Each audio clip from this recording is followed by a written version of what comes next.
first of all, thank you so much for letting us come in your home. No problem. Um, we're excited to be able to do this with people. So we've measured one of your homes and we've met you several times, but we don't really know anything about you. So let's just start by telling us, I don't know, just whatever you feel like you want to say about yourself and what brings you to Washington Park neighborhood and how long you've been here, what Oh. you do. Well, first of all, my name is RosalindCox, and that's my last name now. But I've been in I've been in this area for since latter part of the '80s, a little bit in the '90s. I came from the East Side. Um, haven't been in I've been in Milwaukee majority of my children's life, so it's been almost 44 years. So the oldest is 44. So basically, what brought me to Washington Park, what brought me into this area, was that I had to leave from the East Side and find another house, and found one over here on Sarno, and that's where I first started at. And then my kids kept bugging me and saying we need to get a house, another house, and so we looked and looked, and finally this house, the house that you did, the duplex, came up for sale through a broker, and they were wanting to get rid of the house because the neighborhood was going down. And I had been living here for like at least 5 years before I got the house in 90. I think I got it in 97. I think it was 97. So I've been on Sarno for a few years, and I said, okay, it was really nice. I got it, and been living there ever since. I had been living there, and then I went to the military. From there, some damage, as you can see, that was happened to the house in 2006 when I left to go overseas, and been repairing the house on my own, myself, and that over the years, and that. But I had lived in there for several years, and then when I came back from the military and trying to do all that work, it was like, wow, that was a lot of stuff. So the kids kept saying, get out of there. So I kept looking for another house, and I wanted to stay in this area. I felt that my calling was right here in the area. There was a reason my church is in the community. I don't know if it's when I was working, I guess you would say I was close to the bus line and I could take one bus and go right down to my job, and that. So kept looking other places, and this house was advertised that I'm living in now is was advertised as a duplex, and I said, Lord, I don't want another duplex. I don't want to do this. I just can't do it. And finally, after looking at about 40 something houses, I broke down and said, let me look at this house, and came in here, and it was not a duplex, as you can see. It was, and then it had that jacuzzi upstairs, so that kind of set it off a little bit too. So that's right, y'all haven't been up there, right? Yeah, there's a bathtub in my bedroom, and that. So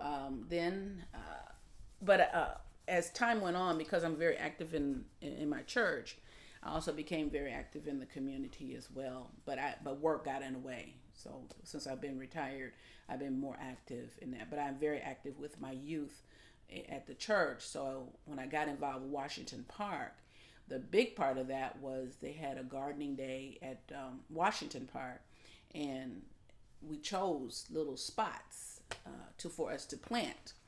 And so, and this is a plug for Matt. Matt gave us the hardest one to dig, so I'll always remember him for that. And so with kids, we digging, trying to plant this pot. But anytime we go past it, it's a pride because it said we did that. We finally got it done. So it was just a handful of us children. We had a wonderful time, and from that day on, I became more involved in Washington Park, and to where I came on so many different committees. I was on the I think I started with the housing committee basically, and then I ended up getting involved in different committees, and then eventually they asked me to come to the steering committee, which is really no longer. But well, we're having questions about that right now. So and just continue to be involved. I had a lot of visions for the community, I envisioned having a community garden right where it's right at, and it happened. And I envisioned others as to having an outdoor studio and outdoor theater, which should be taking place hopefully when the funds come through that. And also, the community recognized the program list recognized our talent in the community as leaders, and so they sent us to school for leadership training at Cardinal Stretch. We graduated last year, so it was a handful of folks from various neighborhoods that were 11 different neighborhoods, 26 of us folks, and even as far as Waukesha. So you had two of each person from the community, one that was a resident and one that worked in the community, and that. So we got to know other communities as well. But anytime we would come together, Washington Park was the set model for most of the other communities. So when they found out we had a need in our community, they was like, oh, we got to try and do that. And Sherman Park has gotten theirs. When they say the community gardens and different things, oh, we want that. So Washington Park was very much of the things that I talked up, and my partners and all of us talked up in our leadership training, got others more enthused, and even to the point that one young lady, she said, well, there's nothing in my community. But every Saturday we would go out to each other's community, and when she started telling us all the things that were in the community, and then I said, see, there's a whole bunch of stuff, wonderful stuff in your community. So, and as time goes on, it's each neighborhood, ours is more the model, so every other neighbor's trying to be like Washington Park. Do you think that's because it started like before, like the programs here were kind of a little earlier? I'm not quite sure. I didn't get in on the first-hand part of the planning of the stage. I know we've got a lot of different plans to go with the arts and culture and the business and things like that. So and I did find that not all the communities have that. All the other our neighboring communities have that. And then, so we became a pretty good model. But I think we've only been doing this for like 8-9 years as a community, as really doing that. And then we looked at other communities around the country. I only went to Chicago and went there. The community that mirrored us, Washington Park, there mirrored us, and they've been like 50 years doing theirs. So we got a long way to go in there. But I'm not quite sure how long. I know it hasn't been that long. But it's a lot of progress been going in the short time that we've been doing. You said when you moved here from the east side that the neighborhood was starting to kind of decline. Well, that was my understanding, that it was declining only because the young lady who was moving out of the house, the duplex down there, expressed that. But I had already been living in the community, and I really hadn't seen that. Where I was on a little 3-block area on Sarno it was okay. I mean, my son could play outside, and we could be outside. So, and then not the houses that are boarded up now were not boarded up then. Every house was done. There weren't any torn down houses in that. So I think it was that the gangs were starting to move in to the area, and then of course as I did start living here a little bit more, what I could notice, then it was starting to the fire, the gunfire, and was more. And then I think within the last, I would say in the last 4 or 5 years, it's been kind of quiet because the convenience stores. I was very involved in the one convenience store. It had a fire about 4 or 5 years ago, and before that, it was a lot of activity over there. And so when they came up for their licensing, we went to the board, and we were prevalent in having their license denied a couple of times. And now, so they're still working on trying to open it up, but so far, Lord willing, they're not opening it up. And that it did cut down on some of the activity in the community, and that the police were all against it. The alderman was against it. So all of those folks plus ourselves as residents went down to the license board to stop it. And so I think when activities, and then they broke up whatever gang there was right on Galena, and usually when they break up the little gangs, they go somewhere else, but they had their, and then I'm very active in the crime and safety portion of the community as well. So we learned that they did, but see that you had to have the residents involved in all of that in order to have that stuff stopped. So now and then, of course, now they've got the burn grant and different things that are helping more to cut down on crime in the community. So as those things in the beautification that they're doing here with the community gardens, and this Saturday they're doing the rain garden, putting it in the rain barrels for my over here, and using my gutters to do that. I think as people see that they'll see that the Washington Park is becoming beautified, humanized, right? I like that. So we want to talk about your home a little bit. Like you've been talking about your work in the neighborhood, but we want to kind of zoom in just for this portion of it. So when you had the duplex, or when you were living there, did you rent out the second floor? The second floor, my kids lived up there. My daughter and my son, mostly my daughter, and she basically took care of what she had to do up there. She was a grown person, so basically that's who I had, if you want to say rented out to. I did. She did make a deal to pay a certain amount of money and that, but she always kept it up, and she paid her own utilities and that. So yeah, that, but it wasn't like a renting out, I guess you would say. I wasn't really a landlord, per se. I lived downstairs, they lived upstairs. So that was basically what it is over there. It was just you on the first floor?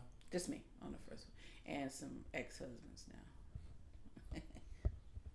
So that's basically but the houses themselves, that house over there, I understand, as I lived in there, was German because of the high beams that are in there.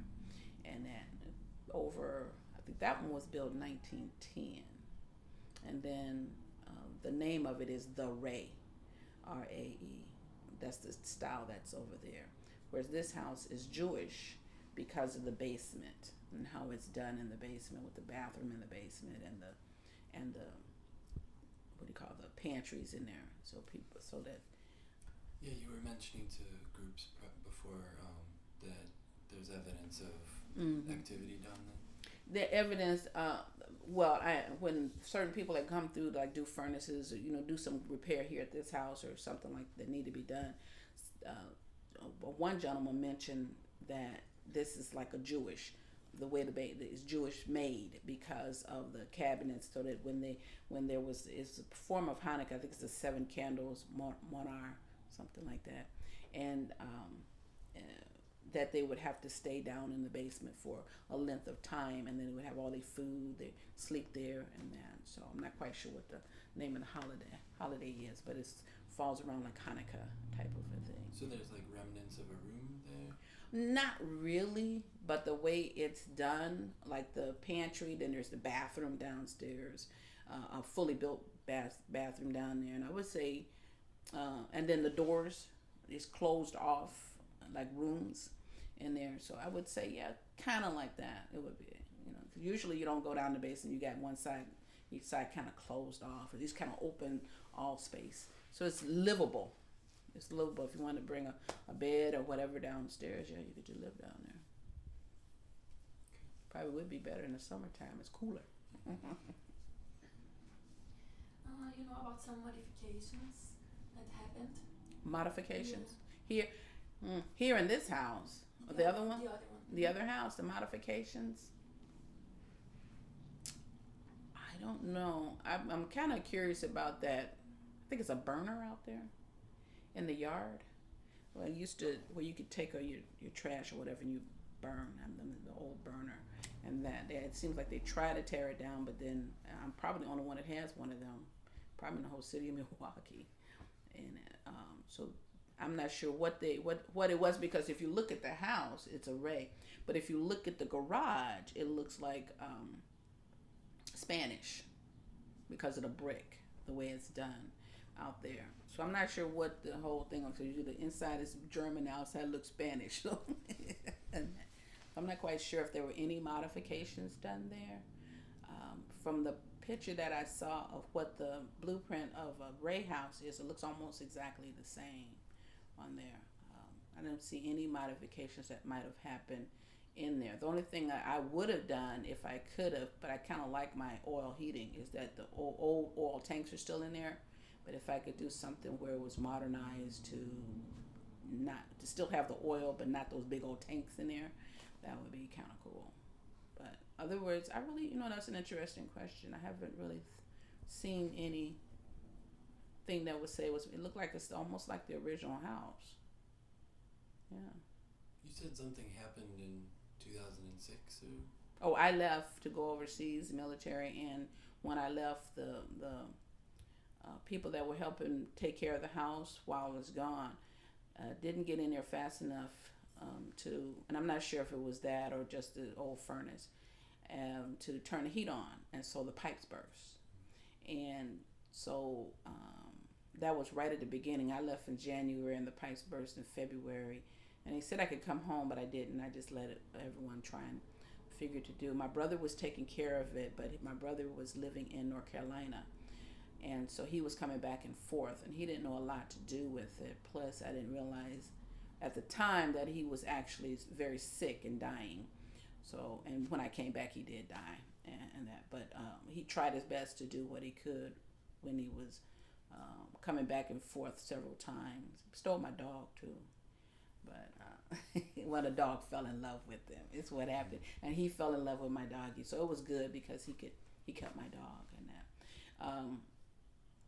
And so the pipes burst. When I finally came back, I think one of my military buddies helped me to get part of that repaired.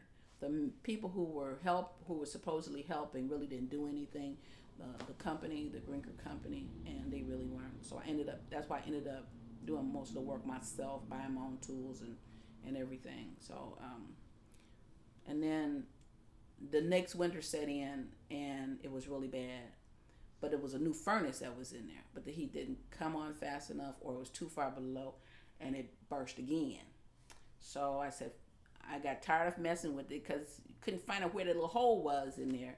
And with that old piping that's in there, you have to go all over the house, tear up everything in there, and find out where it is. And the old what you call turn off, where you turn the water off down there, it was probably cracked too.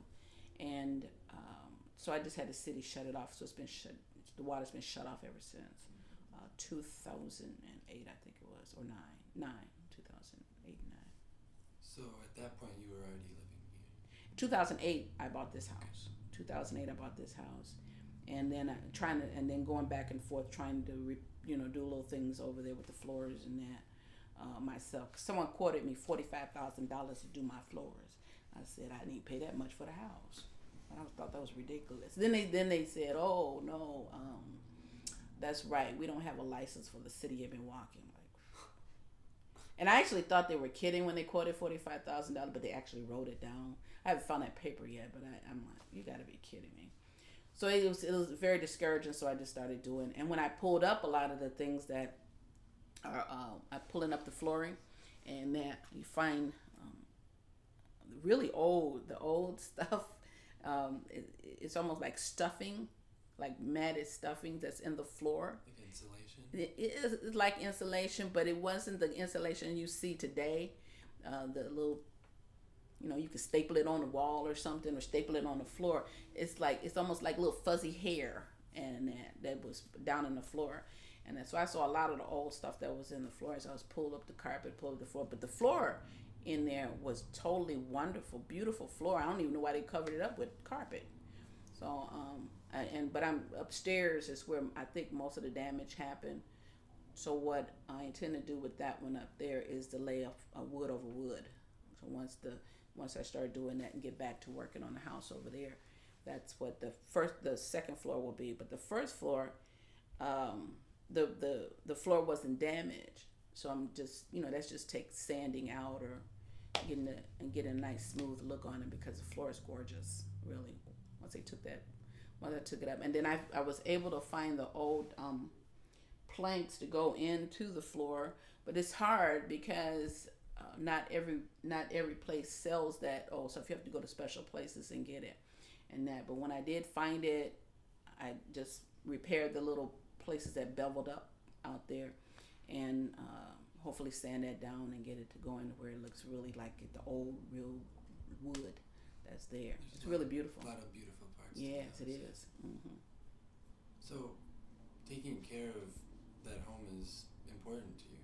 It's important because of the vision that I have for the home for homeless veterans, and that. So it's a project in progress for a project for the community to give back, basically to give both properties back to the community through working with homeless veterans. Being a veteran myself, I know what it's like when you come home and all of a sudden everything's gone, and that, you know, whether it be the wife took off with everything, or and that did happen to a lot of our fellas there, and come back and all of a sudden there's nothing in their home, and now you're homeless or you're on the streets, and that. But I also didn't realize how many homeless veterans we have here in Wisconsin.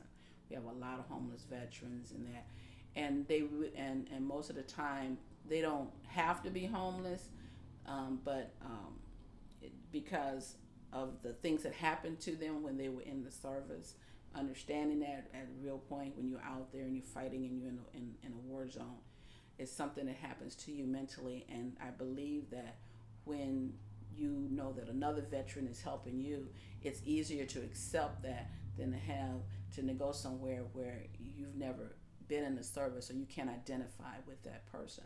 So I think opening up the homes over here for homeless veterans and then having them to do a business of some sort out of both houses to help them to get back and transitioning back into the society. Is there another home that you're talking about, or are you This one? This one. So Mm-hmm. eventually, Eventually, both homes will hopefully donate back, and I have a little piece of land in Tennessee. I might end up moving there. I don't know.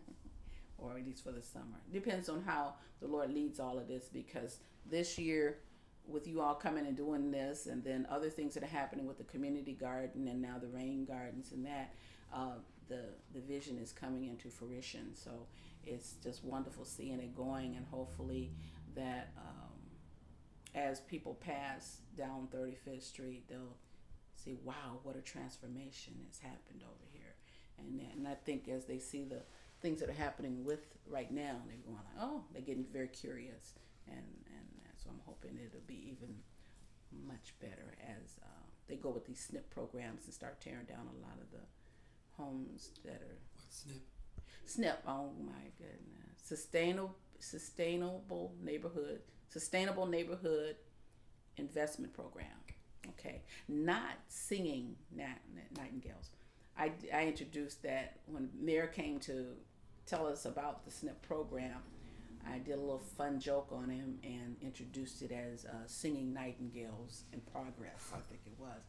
And that, so I understand I made him laugh. I didn't see what they said. I made him laugh with that, as myself and the other young lady were, Angela and I were introducing him for their program. But it's a program basically that is targeting a lot of the boarded up homes from the city and tearing them down. And then now comes the part, yes, they're torn down. What do you do with them? Do you build another house on them, or do you improve them? And that. So I'm not sure what that is. Either my alarm. Oh, that's my daughter. That's her ring. Okay, I'll get her. I may have to leave and answer my phone because she gets worried. That child, as old as she is, she's going to get worried about her mom. Okay.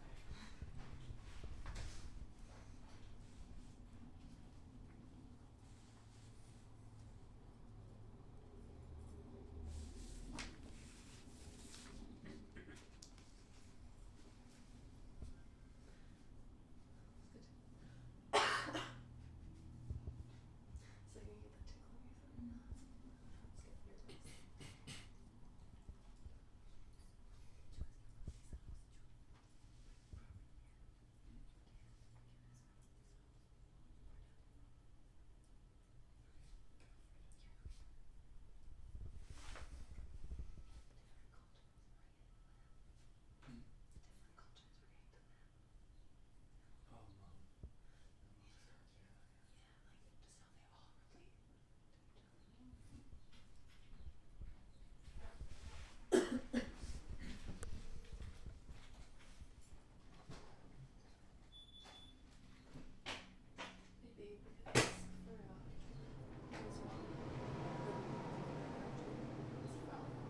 was something you mentioned just briefly, that when people use 35th Street or any other main road, that to you it seemed like it's important that what they see is also, the outside perspective is important.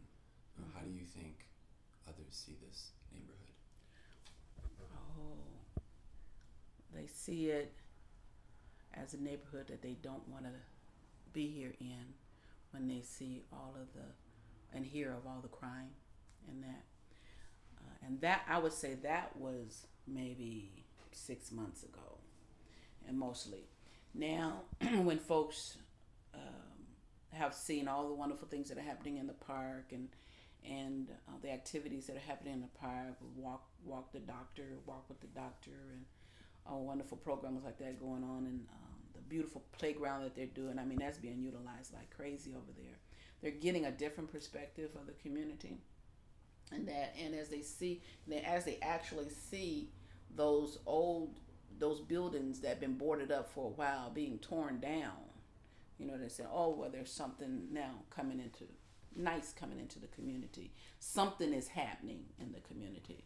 They're not quite sure what, but there's something is happening in the community. So I think the perspective is that something's happening in the community, and sometimes they get curious and want to know what it is. And I just hope that the time when they stop by and they might see me, I'm able to let them know what's happening in the community and that. So I try to keep up on it, but I don't know everything. What do you think needs to change? Everything, of course. But I think mostly what needs to change is the mentality of the people. It's a change of mind set, that you can have a beautiful neighborhood, but if your mind is not set to that beautiful neighborhood, it's just going to go down again. So you have to have the pride in knowing that you have to upkeep your neighbor, do your part in the neighborhood, upkeep your property, upkeep what's going on around you, stay involved, that kind of a thing. But it's really a mental thing. It's a mind thing to say, this is what I want. I want this to be beautiful. I want this to be a place where my children can be out on the porch and playing and don't have to worry about somebody driving by and shooting them or something. We learned that there is a Moon Center here in the community. Yes. Mm-hmm. Do you think there is some culture tension between the neighborhood and them, or differences? We have more than just we have more than that. We have a big variety of. We have a very diverse neighborhood, and we have Somalian, we have Burma, Hmong, and also different other Asians as well. My good neighbor over here, next to the duplex, Mr. Robert, he and I talk quite a bit, and I'm not sure. I don't think he's Hmong. I think he's Asian, but I don't think he's Hmong. And that you have, it's a lot of variety, but I don't know if that makes the difference. I think that makes it unique, because like I said, I came from the east side, and I love the east side because of its uniqueness of the different people in the community. You could come out and you could talk to all kinds of different people, and that's what I liked about being at the east side, and I see that Washington Park is getting that way too. I mean, you could all kinds of nationalities and that kind of makes me feel like being in the military too. That's what you met with people of various backgrounds and that. And my curiosity is ask, what about your country? And I didn't realize that one of my friends that I've been talking to for a while was his mother baked for the Queen. And that you don't know that unless you ask folks things or you start talking about things. And he just said, yeah. And he told him how big the utensils were to put in the oven, and I'm like, oh my goodness. I said, that's right. And then how they chose the menu. So you learn a lot of things when you just and that's a variety. So I'm like, cool. Yeah, it's interesting you mentioned that, because I'm from Brazil. Yeah, and there I see like neighborhoods, a mix of people, and here I see a lot of segregation, and for me it's strange. I don't feel comfortable because I'm used to a lot of people, different people in the same place, and I don't see it here. Yes. Well, I guess I'm a little. I'm probably the person just more outgoing, and I will say hi to you because the stigmatism is that when the Asian or among they're not friendly, but I don't care. I'm going to say hello to you anyway, and most of the time, so a little lady who walks up and down the street every now and then, I say good morning to her anytime I've seen her, and finally, eventually, hi, how are you doing? Type of a thing, and my neighbors across from me are also Asian, and then when I see them, when they come to go to wherever they're going to, it's hello, how you doing? I don't care what nationality you are, you still a human being, and that. So everyone, you should be friendly to everyone. Love everyone. I guess it comes from being a Christian too. So for me, and so, but I think basically people do want to be greeted, and that whether they greet you or not, they still want to be greeted and let be recognized that oh yeah, you live in a neighborhood. Yes, I live in a neighborhood. Let's talk, whatever. I mean, it's not everybody that you're gonna greet also is nice either, but sometimes that nicety that you give to that person may rub off on them, and eventually they'll say, well, every time I see that woman, she always saying hi to me. I don't understand that. So eventually they got to come back and say hi too. So let it rub off. So do you think that happens here a lot? That people, even if they're strangers or everyone just kind of hello? The thing about the strangeality of Wisconsin is that I found, since I'm not from Wisconsin, is that most people who are not from Wisconsin will always say hello to each other.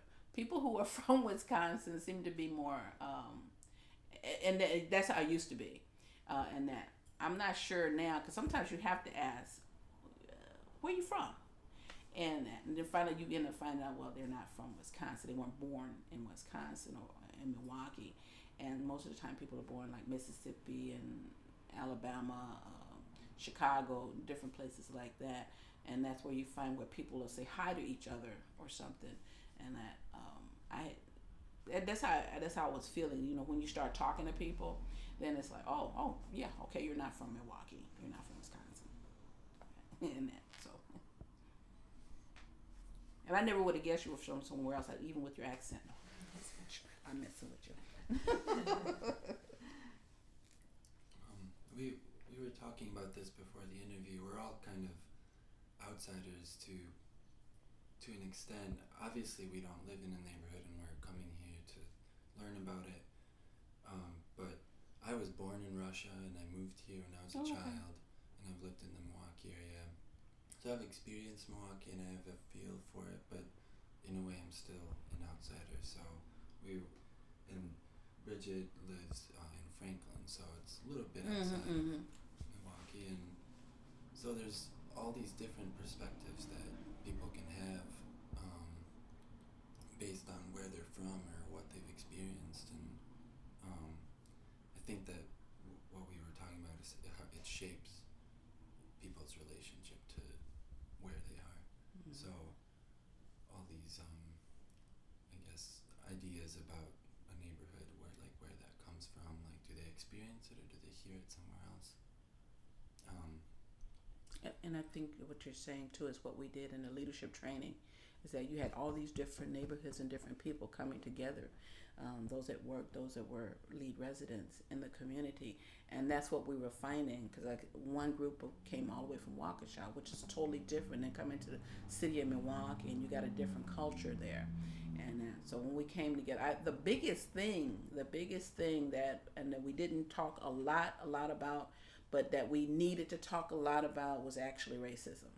And that, so when we found that we were talking, and we had a lot of breakthroughs just in that class on racism with the people, and that we did various exercises which proved to, like, oh, I didn't know I thought that way, and I think this way. So it was very interesting. So we're trying to bring that into the second phase of the program, as to where we can do that.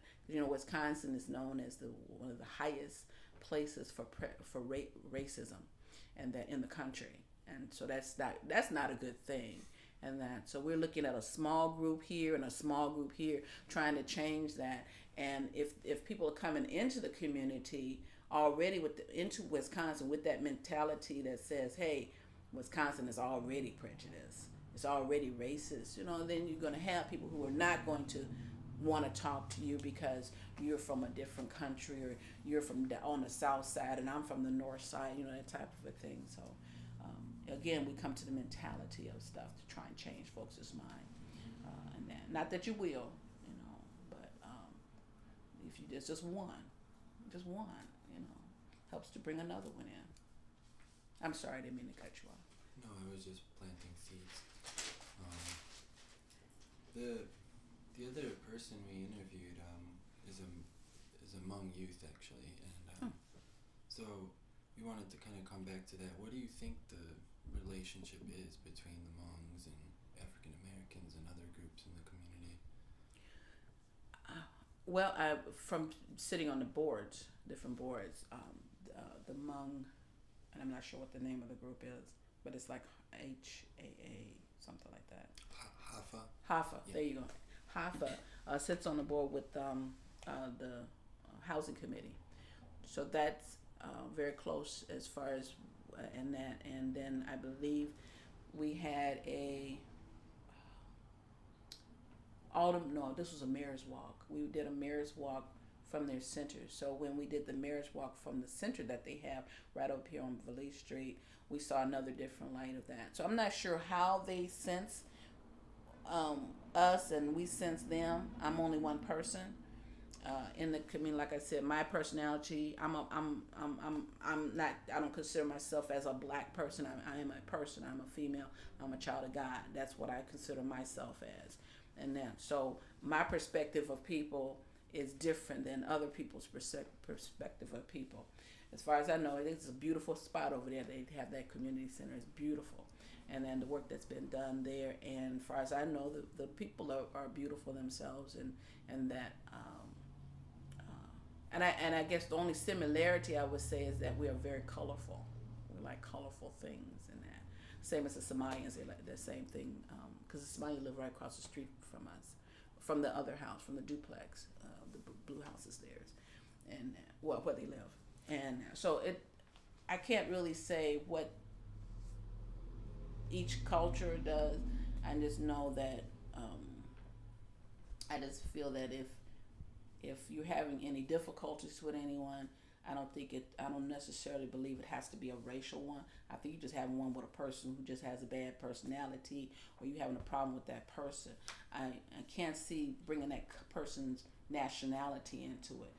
People are difficult. You have difficult with your own folks in your own culture, and that doesn't make any difference what color you are. Everybody got an attitude, basically. So you just have to deal with that person, and that person, not as their color, not as their gender or anything, just that person themselves. Do you think they're involved in? I guess, I mean, I understand your perspective, but how is it talked about, like the between people that live in a neighborhood? Do they? I haven't heard anything. I don't hear anything about how you talk about folks or anything like that. And I talk to my neighbors quite a bit. My next door neighbors here, they're Spanish. It turns out, well, they said they don't speak the language, but I speak the language. And then the lot, and then a black family, and then my lot, and then my house, and then next to mine, black. And then across the street, black, Somalian. And Mr. Roberts is over here. He's Asian. And that. So we don't have any, I speak with the Mr. Roberts on a regular basis. So there's just an awareness that there's... It's just a rare awareness that everyone is here. Mm-hmm. But I don't think there's any... They say, oh, okay, we know that the Somalians here live here, and I know that the Hmongs live here, and I know that the blacks live here, and I know... And that, but we just know that we all live here, basically.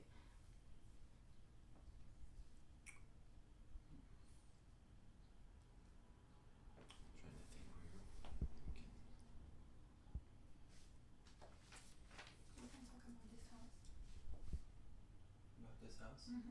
Okay. So about this house, do you know about some modifications?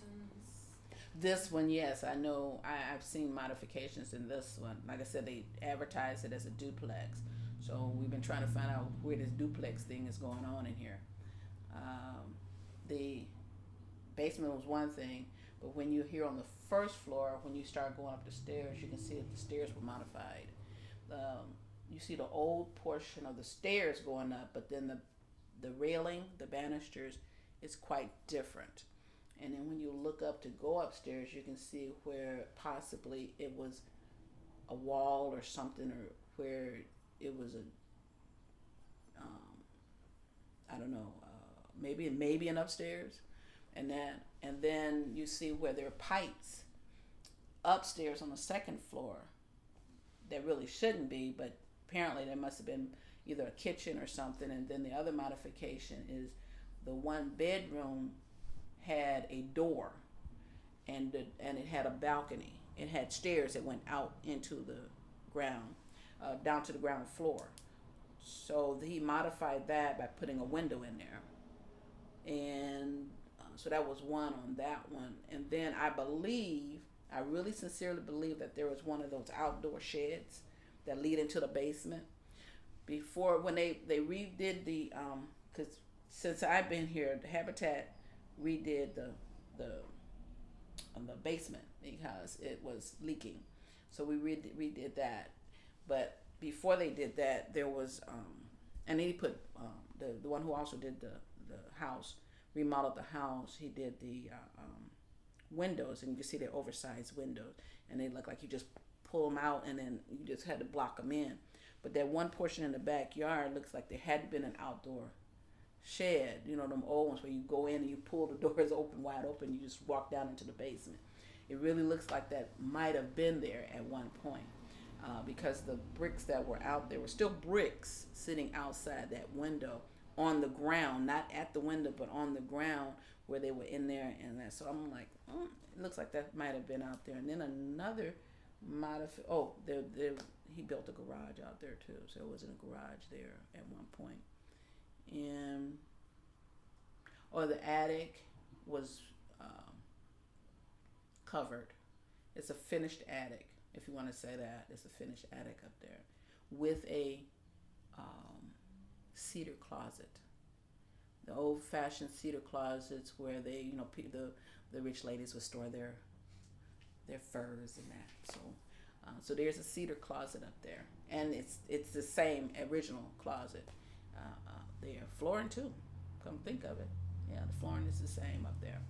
So it's an interesting closet, and that I don't keep furs because I don't have any, but I do put my clothes up there. And I think that, and I believe the way they did the up there. Oh, when you go, before you go up there though, it looks like that might have been the second floor, because the door that you go in to get up to the attic, it looks like a cutout. And then the other closet that kind of sits underneath the stairs is also a cutout. Like they just cut out the drywall there and made it into a door on both of them. And then when you go up to there, you can see where it was cut off. The wood was cut off, and it looks like there were outside stairs, and they enclosed that little part in there somehow. And so I'm not sure when all of those were done. The only thing that I've done since I've been here is the basement ceiling. Trying to do that one, and that was about the only major thing, if you want to say, done that and redid. I know, put a new furnace in a few years ago when I first got in here. But I think the major thing was the basement, and that's the only thing I had done. But the rest of it, I couldn't tell when any of the other stuff was done. Be interesting to find out what that is, especially the duplex part. We just can't see the duplex in here. We can see evidence that it might have been some places cut off. But as far as a duplex, you're looking at different plumbing. There's been no plumbing really here on the first floor. We can't even imagine where a bathroom would have been here on the first floor. And that we see the bathroom in the basement, but there's no bathroom on its first floor. Only the kitchen. And then I guess that was the what do you call it, like the butler's pantry. You got that. I love that door. Go in that and that one, but I would like to see if this was a duplex, because some evidence, but that it might have been something doubled in here, but we just can't see other than that little piping that coming out that bedroom upstairs as to what maybe that's how you got in. You came up those stairs and came in through the kitchen. But where's the bathroom? I mean, where's the bathroom on this floor? And I'm like, oh my goodness. So, yeah, that'll be interesting. You know something about the history as you do about the other house and the other house is just... I think this was 1905. I don't know the style on this one, but I know this was probably 1905. They're about 5 years apart, the two houses in that. And like I said, probably geared towards Jewish, as far as the way the person told me about the basement going. That's about the only part I know about this. I tried to find out what the style of this house was, but I couldn't find out what the style is. Because this one's different than the others. Mostly all the other houses are the rays. This one's a little bit different than the other houses. Like, you just took this one and plotted it down here somewhere. But most of the houses, other than the 3 city houses over across the street, which are different. But if you look at all the houses, basically they're all the style of the other duplex. This one is just like really different than the rest. Something that we talked about in the duplex was there are like different levels of ornamentation on the wood and the trim around. So like in the living room and in the dining room, it's really ornate, and there are almost these like shelves that you've been using as like display, in which originally apparently that's what they were intended to, because there are these little ridges where you could put plates or pictures of family. And then you move into the hallway in between the bedrooms and where the bathroom is, and right away all the ornate stuff goes away, and there's just like these circles on the corner blocks, and that's the only, like, they're like kind of carved in. And then you move into the bedroom on the left if you're in the hallway, the one on the left, and there's just everything is just plain. Like you even lose the circles in the ornamentation. And then if you go to the other bedroom on the right, that ornamentation stays there. So that's how it indicates that was the master bedroom, or the more important bedroom, because the ornamentation stayed. It stay there. Yeah, and then in the kitchen it's plain. There's nothing special. Same with the circles stay in the bathroom. So we kind of talked about how how they wanted to present their homes, and a lot of how you used it stays true to how it was used. So I don't know if you had anything to say about that. I did. I guess the architectural person in me. I did go to school for architecture, but it's the arts and craft type of a thing with me, because I did it both ways. When I decorated the home, I looked at the structure of how the house was done as to how I envisioned what would be in there. Like with this one, it was, if you look, you see the lighter wood here. So this here and the colors in here blend in with the floor. Whereas you see the darker over there, all the furniture over there is darker, and then I brought the colors out over there. It's the same over there. When I saw the living room and the style there, I figured that Victorian, the furniture was in there, was the style for that room, and for that, and then it was just a blessing that one of my in-laws' mother-in-law, she gave me that table that's there, that dining room table.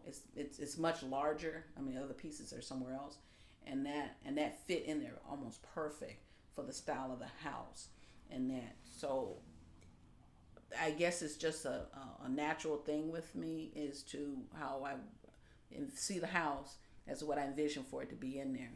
I really didn't think about it, but it was just a natural thing that just came to me, I guess.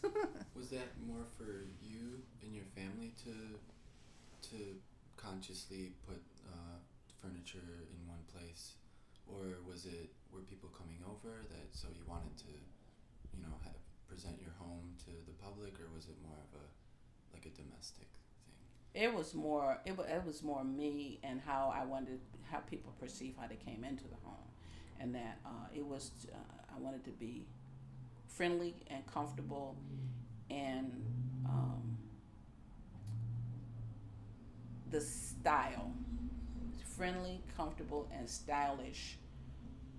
But I like the old Victorian. I love antiques, and so for me the house is an antique, and that so was this one, but it's an antique, and so that's what I saw bringing in was antique items, and that so it was how the person when they come in and they saw that, because when you came in the door, this antique, this vanity set, when you came into the house over there, this was there. And that, so when you came into that little foyer right there, and as soon as you would come, you would see that, you would have saw that. And so when you came in, you would have saw that, see where all the boxes and things were over there, and that would have brought you into what I thought. You got that old. It was that's over like 100-something years, and then the even though the Victorian furniture was kind of modern, but it still looked old. It set perfectly with the way those, and I think he was telling me how there might have been columns there, and that, so that I thought that was, and then a little decorating in there, how that fit for me. So it was mostly, I think it was me that the vision that I saw for it in there. It wasn't too much of the family set, because my daughter today, she says, "Mom, you're eclectic." I said, okay. Because I am, and that, I mean, this might have been okay to her, but when you go into the dining room over there, she said, they don't match. I said, well, that's okay. I think it matches, and that. So I think it was mostly what I envisioned for over there. It wasn't too much of a domestic thing or my family thing. But for downstairs, upstairs was different. Because my kids, they did it different up there. This is slightly off topic, but I've had it on my mind, and I wanted to ask why you moved from the east side to Washington Park. That was because my house went into I deeded my house back in lieu of foreclosure. I lost the house, and so I had to find a place, and the first place I found was on the Sarno, and that which all turned out to be a blessing in disguise, because then I got these two properties, and that. So, but I was kind of forced out from one. I had come back. I was active duty when I came back. When I came off of active duty, then that was in the 80s. That I wanted a house, so I bought the house, and because I was paying for it basically by myself, the mortgage was really high, but I ended up getting it, and I was married at the time, but my husband wasn't helping, and so because of that, I lost the house, and I lived there for a few years though, quite a long time. And you moved from North Carolina? No, I was actually already here. My mother and everybody were already here. I went to the military from here, and that, so I did my traveling, Reno and different places in the military, and then I moved back home. And then when I moved back home, I first moved with my mom, and then I found a house because we wanted to get, have our own home, myself and my children, and so we did, and found that house, and then eventually I ended up losing it. Then we moved over here, and that's why the kids said we want a house. We want to get another house. So I was blessed to get the duplex down there, because it wasn't even on the market. And so that was really something. So, like, somebody recommended it to you? It was through a broker. So, which that was like not working with a realtor. And she said, well, this one just came on. It's not even not even been advertised or anything. So that's how I ended up getting it the way I did and stuff, which I had never worked with a broker before, but that was quick. That was pretty good. You guys have any? I was wondering if you knew either of the previous owners. Really got to meet them at all? The duplex, yes, I did. I had met the owner there. And that the owner here was actually the person who remodeled the house. So I did meet them too as well. But this house was flipped. That's what it was. That's another thing. This house was flipped. So that's why a lot of things were kind of really redone around here. So I'm not even sure if this wall was here or not. And that, because you look at this, and then I'm like, but so he flipped this house, and so it was a young man who had it. So he was the owner, but he was just occupied until someone bought it, and then down here, the man who had that house, a duplex, they had lived in the neighborhood for a while. It was a black and white couple, and so she had gotten a little scared, and with the gangs, and decided she wanted to move, and did. Unfortunately, and then when he gave me the keys, it was like this much keys to all the doors, a whole big, like a football or something. And unfortunately, 2 weeks after I got into the house down there, he was killed on 27th Street at a gas station. They were robbing it, and he was there, and they shot him. So I thought that was kind of 2 weeks right after he sold the house. And it was something because they were moving out of here because of the neighborhood being bad, and then where he was just getting gas, that's where he got shot at. That was like on the other side of town.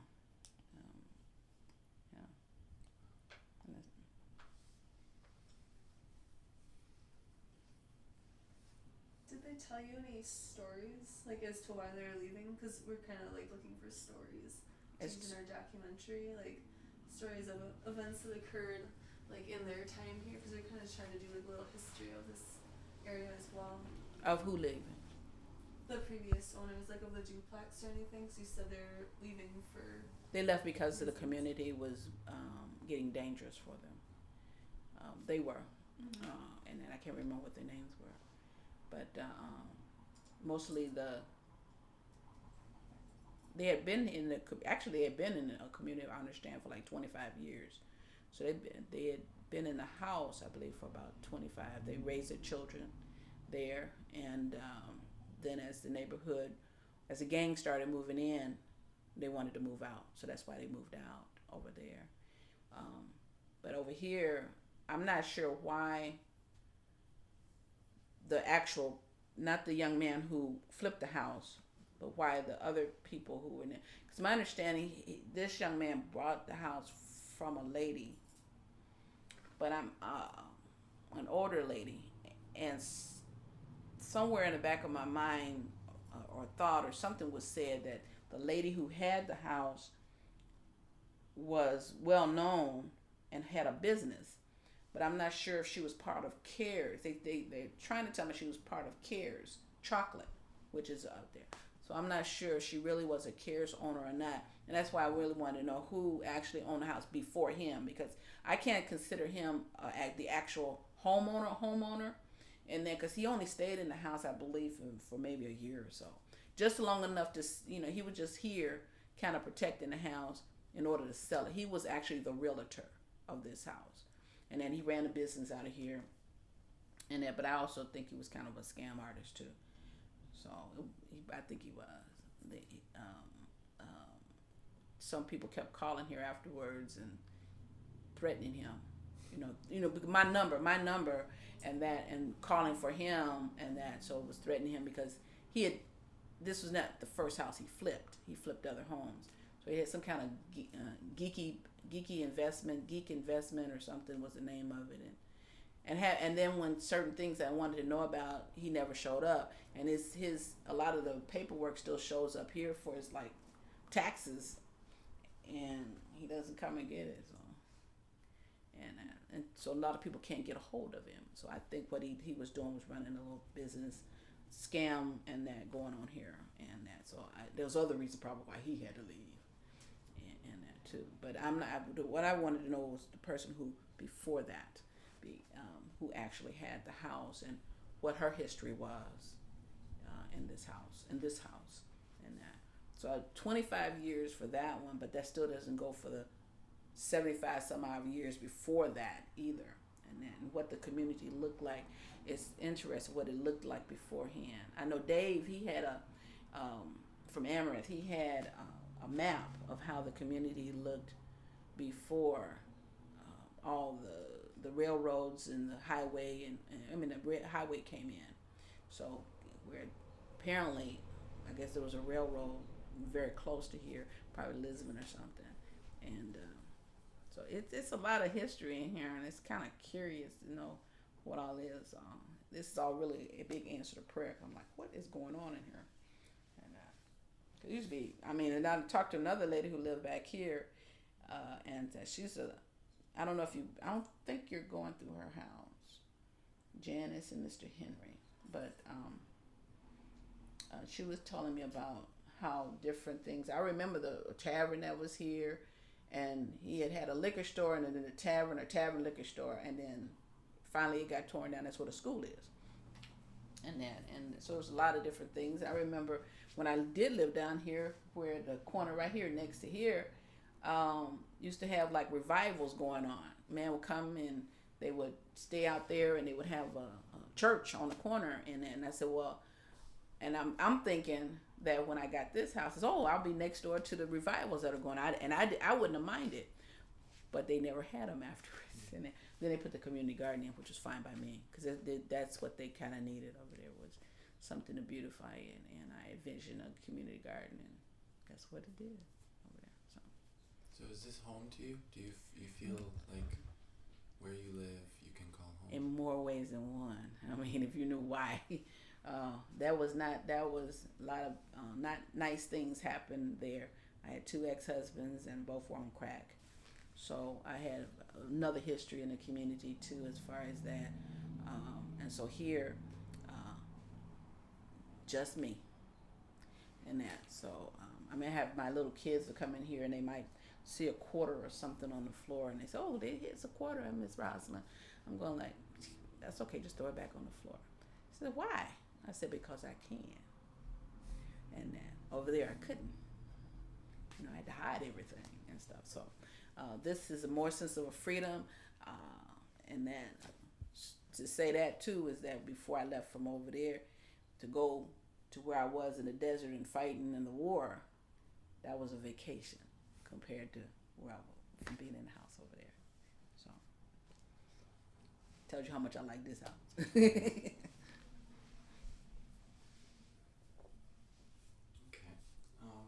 I guess we can close with this question. I feel like we've covered part of like what the answer might be, but what is an ideal home and an ideal community to you? An ideal home in an ideal community. Ideal community would be free of vandalism, free of just having a peace of mind that you can sit out on your porch and don't have to worry about people bothering you in a bad way or shooting at you or something like that. And then where your door can be open to where you can come to my home. And that's what I basically try and do also. Come on over. And that was the idea of this house. That's why I'm glad there's no entertainment on this first floor.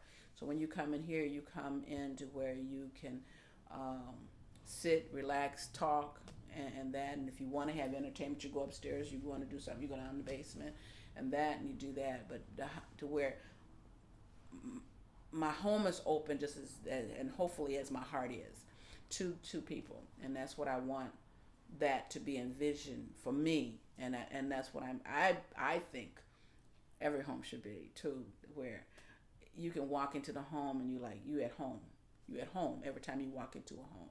And then come on in, have some coffee, have some tea, have some whatever, because I had one young lady, I said at church, and I said, you come on over anytime you want to. She said, well, if I come over 2:00 in the morning, is that gonna be? I said, sure, come on. I wasn't kidding. And then so she brought it up again. I said, sure, I was not kidding. You can come anytime you want to. The thing is, I'm so active in the community, you better call me before you do, because I might not be at home at 2 o'clock in the morning either, or something. So, but it has to be a friendly environment, a loving environment, something you say, oh, I don't want to leave. And I've had many occasions where folks didn't want to leave. You come in and because I fix it up to where you can. If you want to stay overnight, you can. If you bring your sleeping bag. I know my girlfriend, she lives out in Brown Deer, and I know when I have to mentality say, hey, I got to bring my sleeping bag to come out to your place if I'm going to have just one day or something. So it's the same thing. You come down here, you can just sit back, relax, whatever. The backyard, have the little area to go out there, cook whatever you want to do. So I think a home should be a home. It should be filled with love and where you're invited in and say, "Ooh, I never want to leave." I think it's wonderful, that type of a thing. Great, thank you, Rosalind. Oh, you're welcome, George.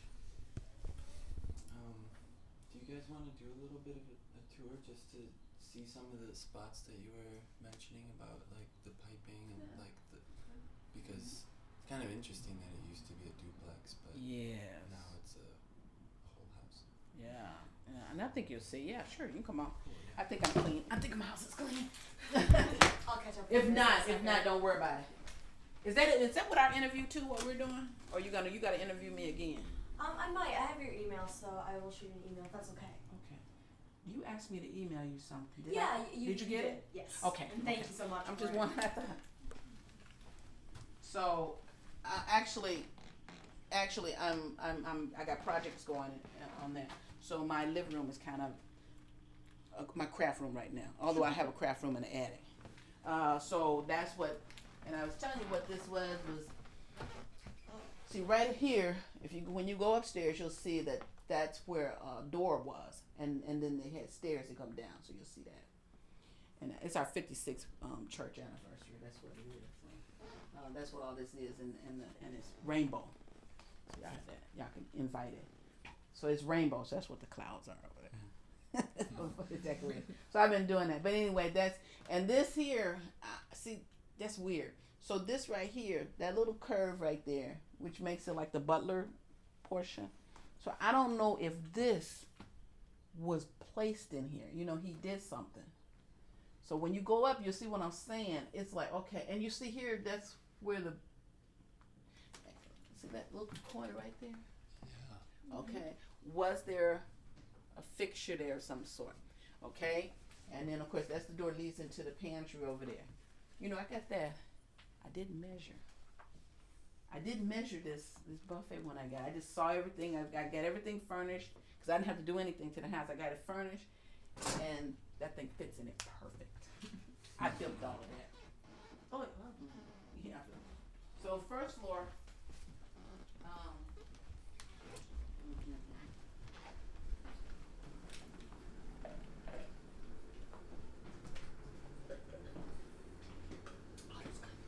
Sorry.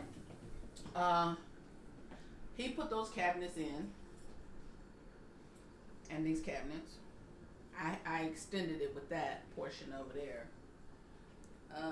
And if you look how this cut off on the windows, okay, you see that? And then that's the pantry, and it's cut off. So I'm not sure if that was the stout or was it cut off. And then so you see the cut off here, and this was built in here too. And then I'm not sure what that was over. And you see all the pipes in there too. So when you see the pipes in here, so okay, you see the pipe all the way here, and it goes up here. Okay. I'm not sure what that is.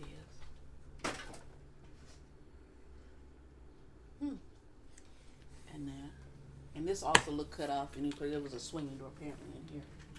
So this was the butler's little room in here, because there's a swinging door in here, and that. So swing out to go into the dining room. I'm gonna take a quick picture of this. And then up or down?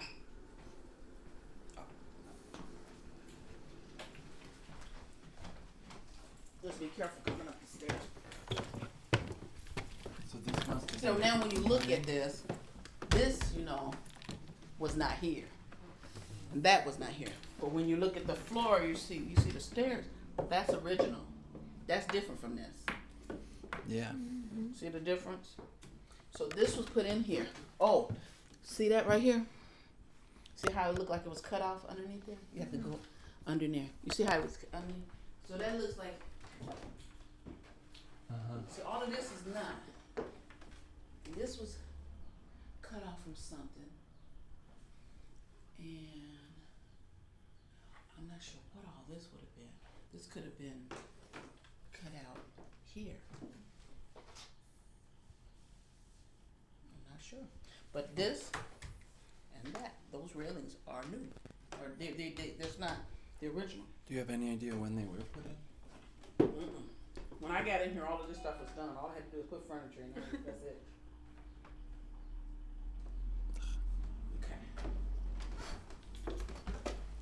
Okay. Okay. So I should say the best for last, but anyway. So this was 2 bedrooms. This was 2 bedrooms. So over here we put the tub in. He put the tub in. Like I said, I didn't have to do anything. He had to just furnish it. So he put that in. But this was a 2 bedroom, and those are really closets, but I wouldn't even call them closets. They slant. You got about this much room, so I had to build closets. So all of these back here are these are rolling closets that I built. So that's what this is. I cut this off and made it into a walk-in closet, and that. So that's kind of how this one went. Mm-hmm. And I love what he did with the ceiling. Yeah, that stucco look up there. That's really gorgeous. I like that. So I'm not sure how, and he built that up there too. That was up there like that. So I'm not sure where somehow had to been right here. So that meant there must have been another door here somewhere. How this was a 2 bedroom, I don't know either, but somehow it was a 2 bedroom. And of course when you go out here, you look and you go, I built this up here because it just needed an extra space. Where that beam or something would gone through, I don't know. And bathroom's the bathroom. Then here is where the this was the door. Okay, this was a door, and this is the worst time in the winter, and that. So, and then he put the window in there. I keep it. Probably until the summer if it gets really, really bad, but so far it's been nice and cool with that plastic on there. So that's where this was, and when you go outside, you can see where the steering was, because it still got some of the old stuff on it out there, the little beam or whatever. And then when you go, here's that right here, pipe. What that go to, I don't know. But that's a real pipe. It's a real pipe. So, was this the kitchen? You know, because sometimes you walk into your kitchen from your back door, and that might have been the back door to the kitchen right there, and that, and then here, this was cut out.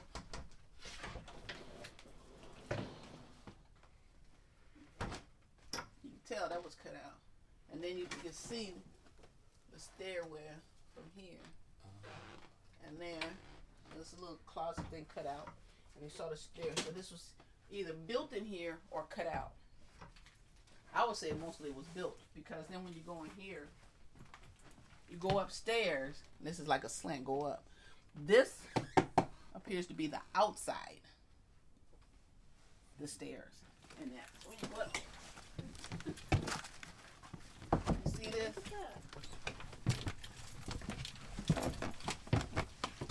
If you look at that, all around there. Now this is supposed to be my craft room. Here, and I think, I'm not sure if this is a man-made window or not, But it looks like it is. And then that's a cedar closet in out there. But when you look at the stairs, and then there's some weak spots too. That this looked like this was added or something.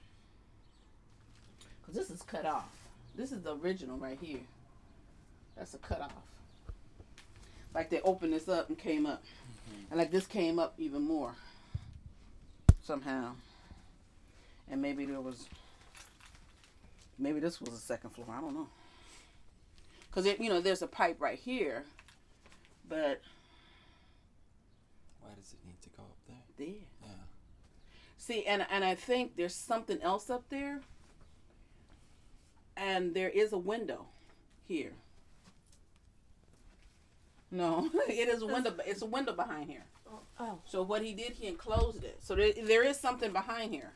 I don't know what, and I'm not gonna tear it up to see. But when you go outside, you'll see there's a window.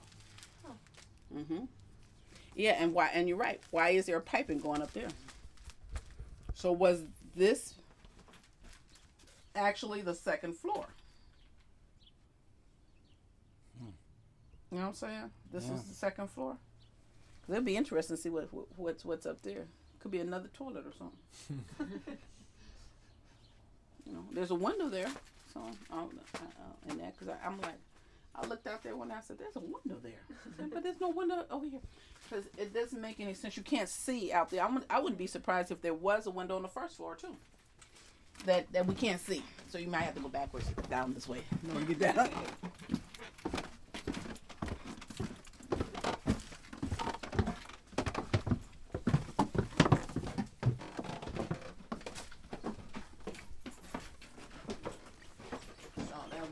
That one, I think that was the only that and that the way that thing is kind of the more interesting part. The little pipe in there for some reason, the way that attic is, and see how they cut off again. Mhm. See, that's a cutoff. Yeah. Strange. Isn't it? But I still can't see the duplex in it. Yeah. Oh, and that door was cut off. That's a cutoff door. When you're going in,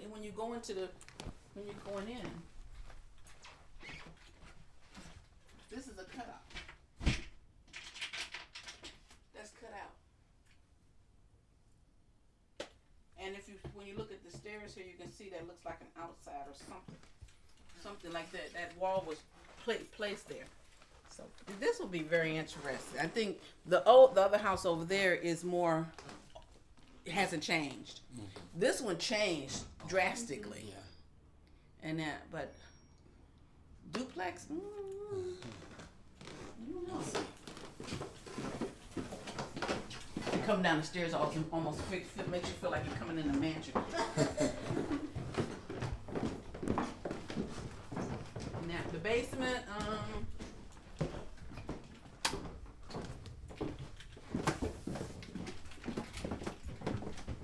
See, when you come down here, you got two doors. You got a lock here, and it might have been put in. I don't know. This is a wall here. You got this some kind of something here. I'm not gonna open it up. I don't know what's back here. And they got another one on the other side over here. And the bathroom down here. So they got these little cubby things going on here. I don't think this was here. You got that cabinet back here. Of course, the chimney looked like it was down here too. Well, the chimney's all the way down here. There's another little door through there. That's unusual to go through the other side. And the piping, weird. And you got this. So you got this pantry. But you also have another pantry over there. Usually you have one pantry. So you got this closet, and you got another closet over here. Like you were living down here or something. I mean, it looks like a shed. That one looked like a shed. That one looked like a linen closet. And then you got that little bitty door over here. that goes and connects all the rooms in here. And then you got that piping. I guess you got piping that comes from there too. It looked like that might have been a toilet or something over there, or something. I don't know. And the windows were put in here because this was where that wasn't here.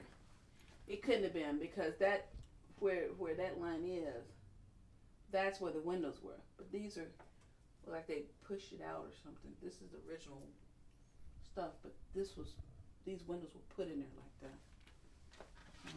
I'm like, Lots of changes. Lots of changes, yes. Lots of changes. And then the outside, when you go outside, then this is where I believe that walk-in thing was, that shed, right here when you look across there. And you see how he gutted that out. Well, he might not have done it though, because it looks older than what he done. So when you go outside, you can't see it now, but when you go outside, all that was outside this ledge was like another ledge with brick. So when they tore up, the brick is sitting over there by the garage. But you look at this and it's like, that don't look right. It looked like something else. And it looked like you could have, when you go out there, it looked like you could have walked into the basement.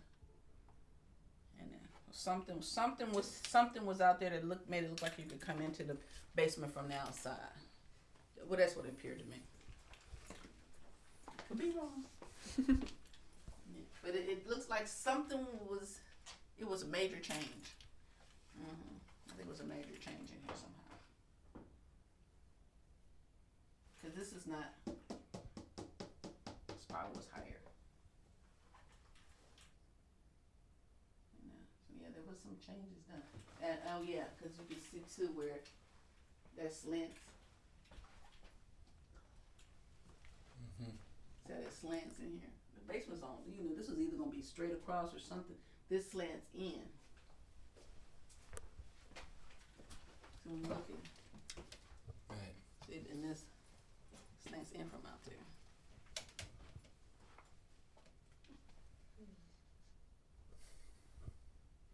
Interesting.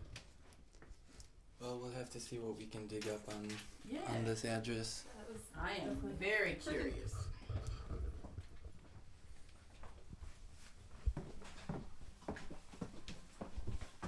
Unrelated to this project, but I saw you had picking up the Media's neighbors from home. Is that new? Mm-hmm. Oh yeah.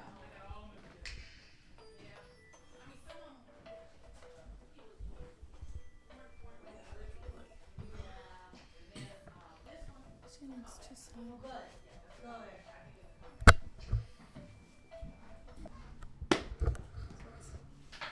Woo. Okay. Am I signing my life away again? Again. Military. I'm a B. I'm a CB. That's what that is. Yeah. Can you find? CBs are a construction battalion. A C, a B, construction battalion. However, that's not how you spell it.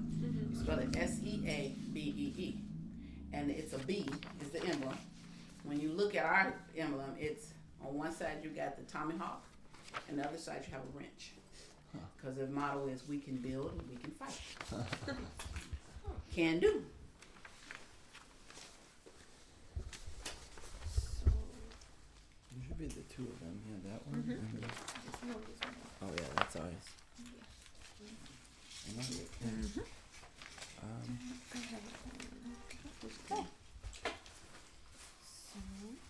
I mean, feel free to read it, but it's just basically, formality. Do I get a copy of it? We can definitely get you a copy Oh, of I it. can make a copy of it. Cool. Sure. Yeah, and this is pretty much saying that if you're comfortable with us using any of what we said for what we would put together for the project, for the documentary. As long as I don't go to jail, or you go to jail. I'm good. We put my name, sign it, and date it, and my address, and that's another one? Yeah. Mm-hmm. Same thing? That one's a little simpler. Yeah. Okay. Mm-hmm. Oh, let's use Shakespeare. Oh. sign here. Wait a minute, print here.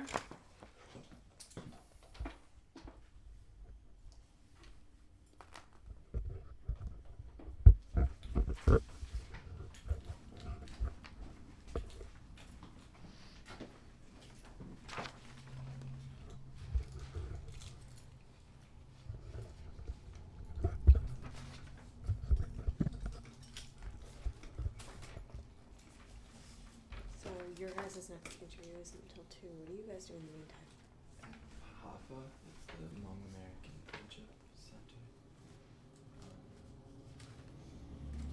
And that one shouldn't be as long as this one. And that one's at 2 or? At 2. Okay. I'm supposed to go with a different group at 2:30, so I'm just kind of like, what do I do from like now till 2:30? Like 2 hours. Still have to prepare for that a little bit.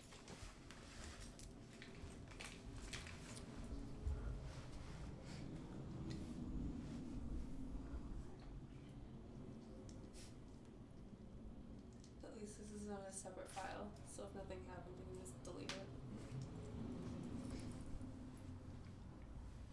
I just saw an interview like the other day. He started like, telling us all these stories like after he turned it on. Yeah. This time we'll keep it on until we leave. But somehow I gotta get my shoes on in the meantime. Huh? Somehow I gotta get my shoes on in the meantime. Keep on it. Oh yeah.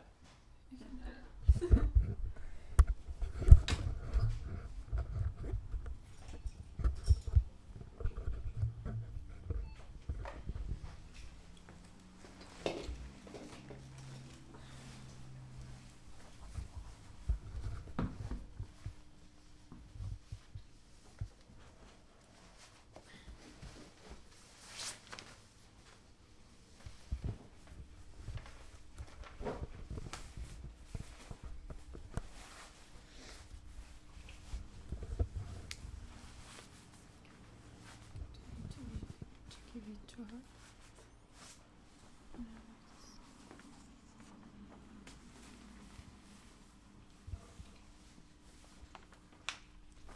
need this. Yeah, we need to fill this out and give it to you. Okay.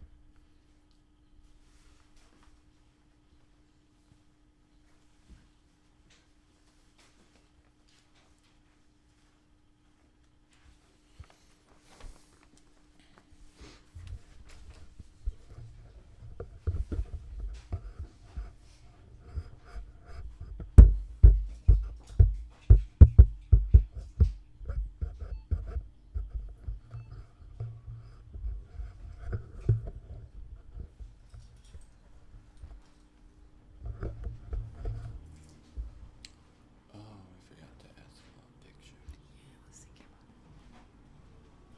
Rosalind, I'm sorry, we forgot. Do you have any old photos of either of the houses of you, maybe your family in the photos? Of Either the duplex or the one on Sarno. like in all I have is old photos Yeah. of how it used to look or anything like that. You mean? Yeah. Or just yeah. experiences from the we don't have a scanner right now, but We can use the scanner here.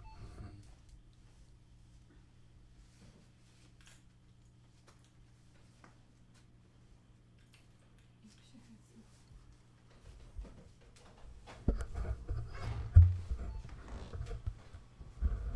Yeah, they're on my computer though. oh, okay. Yeah. Then that's easier. Then Yeah. It depends. No, it's not. Oh, okay. I got thousands and thousands of pictures on there, and Gotcha. I have to try and filter them out. I've been trying to read.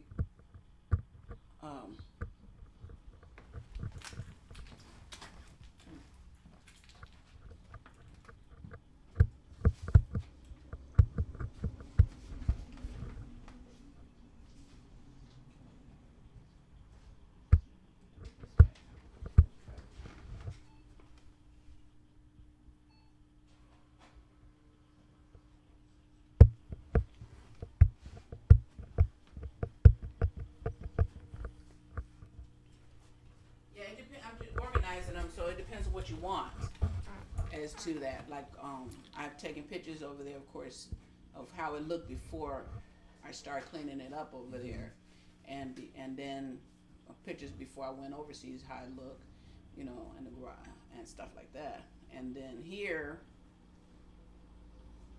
I mean, too much. if there's anything like even of you, a picture of you in the house or something, like just to add to like.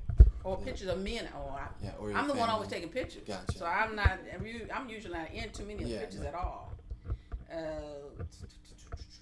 I wouldn't be. I don't think I'll have to look. Okay, yeah. If I'll have there's to look. anything that you think. Yeah, I'm thinking because I'm usually the one taking the pictures, so it's very Well, seldom it doesn't I'm have to in the be you, picture. but maybe members of your family or anything.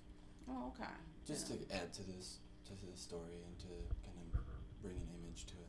Oh, okay. Okay, let me think about it. Do I can send it to your email? Mhm. Did you give me a card? Yeah, I can definitely leave you.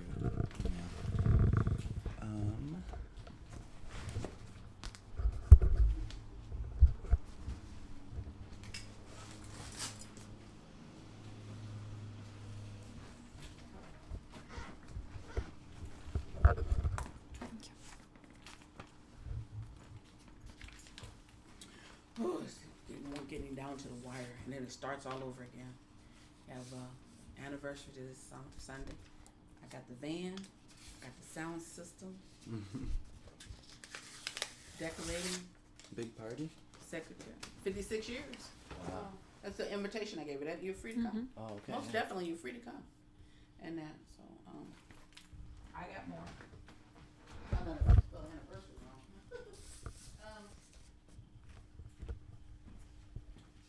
So, and then after that, Youth Sunday with the dedication going on. So that's gonna be another one. And then you're welcome. And then I do. So what you think? Nice. You like it? Mhm. Okay. That's the color for Sunday. Colors. Mhm. Okay. There's the email. Should I leave you my phone number too? Yes. Mhm. Yeah. I have your phone number, but still put it down just anyway. why not? And put a note on there what you want. You want Yeah, pictures. yeah.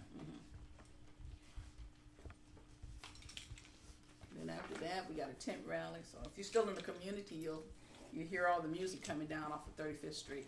Cool. Music plus barbecue grilling. I guess we combine with another group, so they usually do corn, grilled corn, hamburgers, hot dogs. Usually it's hamburgers, hot dogs, and music is loud. And then you got the praise. You got the park. So we're in the park. The church is in the park. This year's gonna be kind of. I'm putting a puppet show on for the kids in August. Yeah, so kind of nervous about it. But since they tore down my fence, and I got a new fence now, I figured. I said, wait a minute, I was gonna make my puppet stage out of PCV pipe, and that. And I said, wait a minute, I got all this free stuff back here. I can make my stage from that. Nice. So I'm gonna use my fence. I might even paint it white. A white picket fence like a house. Oh, Really okay. cute. Yes. Yes. Well, at least the outside portion of it. This portion in here would have to be like black because you don't want the people to see you. And then even when you stick your hand out there, you don't want them to kind of see you. And then so. Are you making the puppets? I have a lot of puppets, and I'm not doing the hand. I'm thinking about doing the one with the socks thing. I'm thinking about that, but I do have a lot of puppets already that I get and stuff. My latest one is sitting up here that I just got. Not him, but the one with the feet. Oh. So that would be the theme. The theme is it's a 3M showcase. The M stand for mission, manners, and mystery. So I'm not sure how my little monster one is gonna fit in there, but he'll fit in there somewhere. Mystery. Yeah, mystery. Could be mystery. You're right, mystery. And then I'm thinking I'm gonna decorate the outside of it like those little ones that sit out there, paste them up to the thing on the fence and that. And then that one, I found some at the rummage and that. Oh, I'm out the rummage. So we'll see what happens. It's all in my head right now, along with all these other projects. So it's a lot of projects to do. Hopefully, I'll get vacation in September. Maybe. I don't know. Is there a destination planned or just stay at home vacation? I'm probably gonna shut myself in the house and I'm not gonna talk to anybody. Relax. Outside of the house, if I can do that. Hang out in the jacuzzi. Well, I'm gonna tell y'all something. I ain't used that thing since I've been in here. Oh, really? I had the fear that it was gonna fall through. Oh.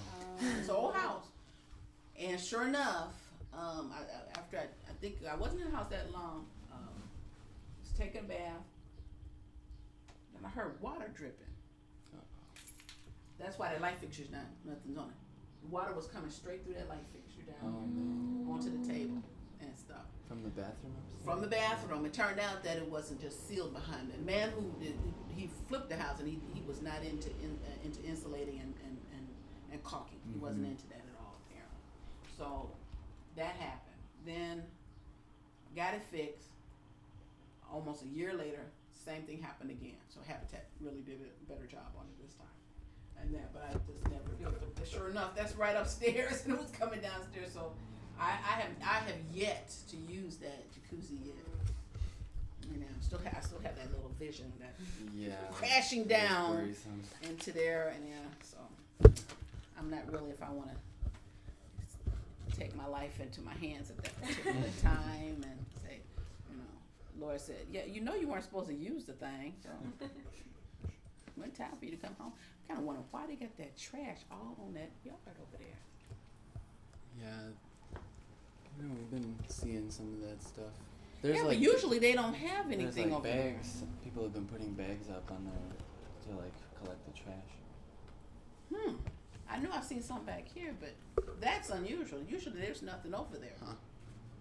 And that they usually keep it pretty Maybe somebody clean. dumped it or something. Probably so. Just threw it out there. Yeah. I know now there's a lot of people hanging out the houses. Those are city houses.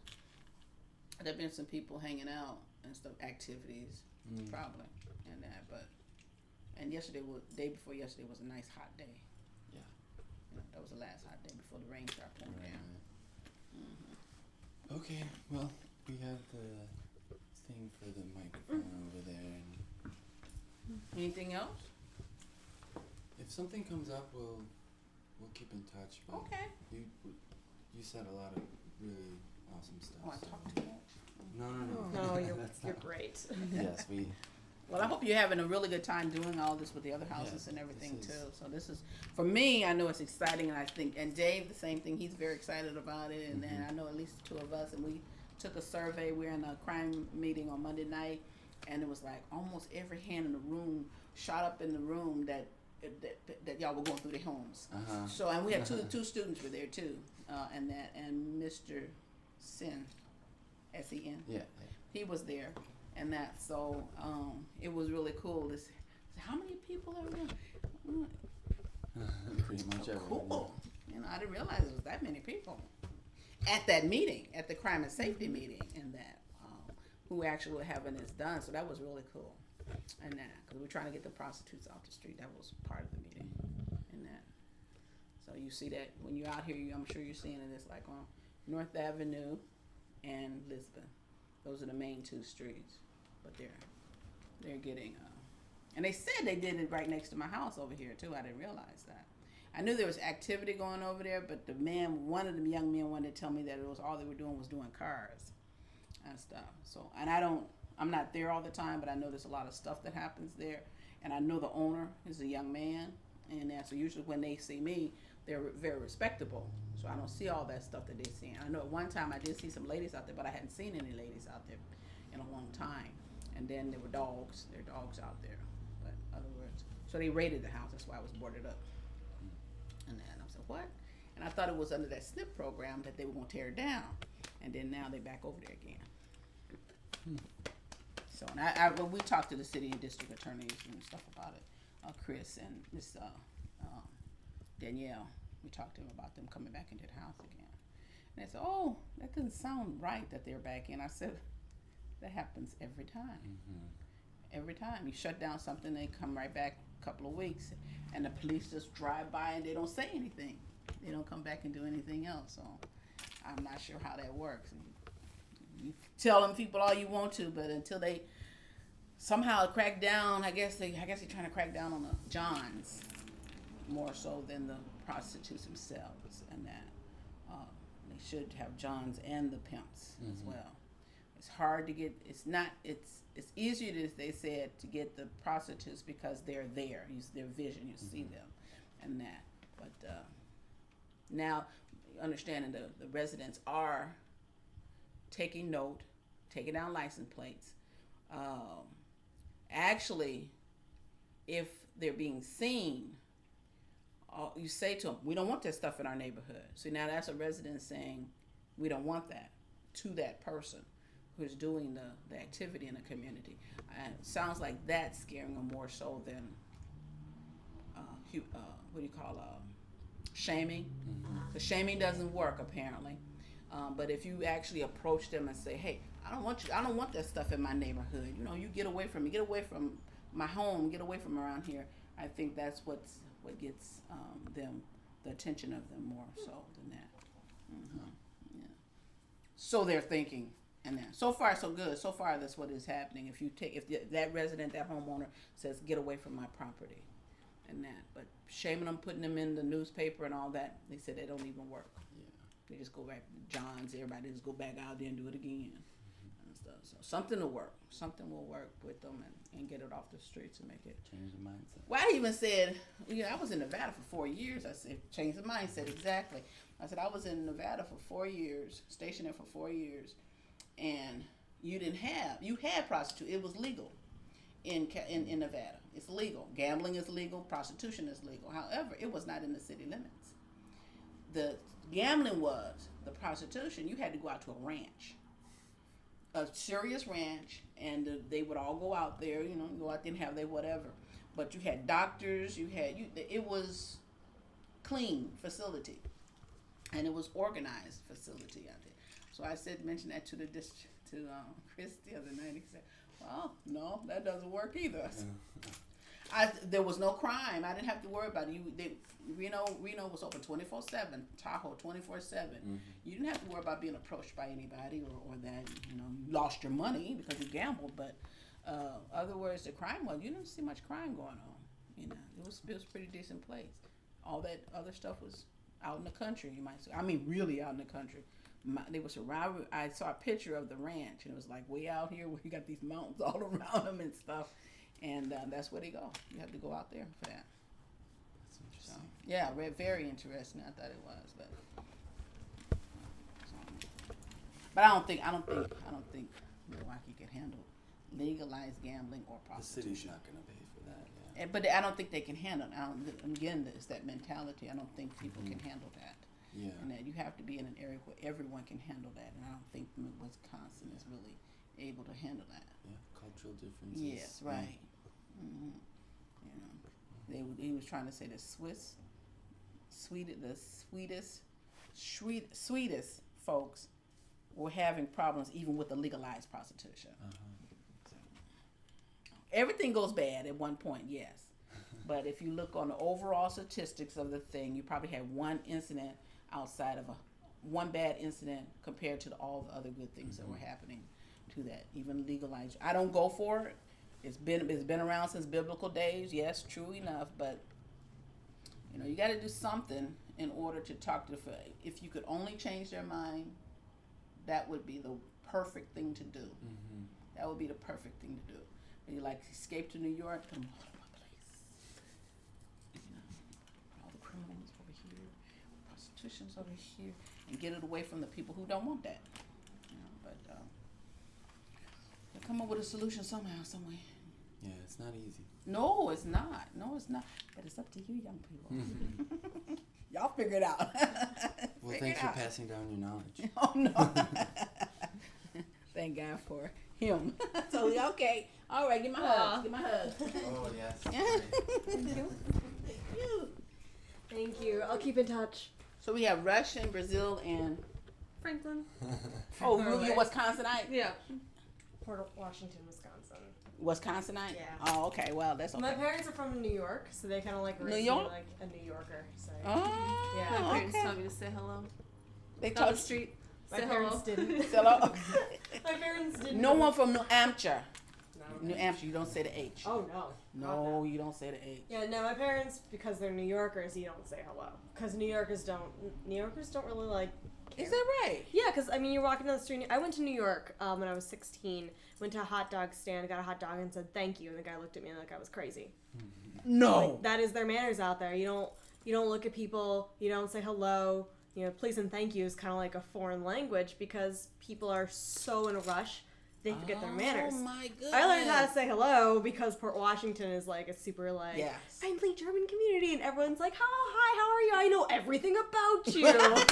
And that's how I learned to say hello. But Oh wow. Not for my and I parents. always wanted to go to New York. Now I'm not sure. it's a great place to visit. I do like it, but I mean, and if you say hi to people, they'll kind of be like, "Hi." I have to keep that in mind whenever I get that chance they're to go. gonna look at you like you're a little crazy, but they will say Wow. hi. I never thought that. Vendors will be like, "Oh, you're welcome," but they're just like, "Who says thank you?" You know? It's a foreign language. Yeah, and it's kind of sad. Not good. It is It's sad. kind of That is sad, but New York is a wonderful place, very diverse. I mean, you can see everybody on the street of every ethnicity, color, anything. Wow. Yes. And the theater is great. That's I mean, what I'm. I'm yes. biased. The I theater is definitely great. have to go to the Broadway shows. Oh my goodness, I have to go to the Broadway shows. Disney's Aladdin just opened up, and I'm super big on Disney. And like they kind of like The Lion King, how they put a lot of African culture in there. For Aladdin, they put a lot of Arabian culture back in. And it looks really wow. So Cool. if you got to Who New is York, Oh my goodness. Okay. Did I get my hug Yeah, from you? for sure. Yeah. Thank you. Okay. All right. I got this. That's about the bulletins. Okay. Thank you very much.